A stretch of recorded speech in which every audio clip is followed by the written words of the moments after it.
তো বন্ধুরা, আমি এই যে ভিডিওটি করে দিচ্ছি এটা এখন বর্তমানে 2025 সালে সিটি কেবিলের এইচডি প্যাকেজ। তো আপনারা সবাই দেখে নিন এইচডি প্যাকেজের কি কি চ্যানেল আছে। এখানে 300 টাকা থেকে এইচডি প্যাকেজ শুরু এবং 630 টাকা পর্যন্ত ম্যাক্সিমাম এইচডি চ্যানেল আছে।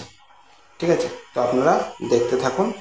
আমি আশা করি ভিডিওটি শেয়ার করে আপনারা আমার চ্যানেলটিকে অনেক দূর এগিয়ে নিয়ে যেতে সাহায্য করবেন।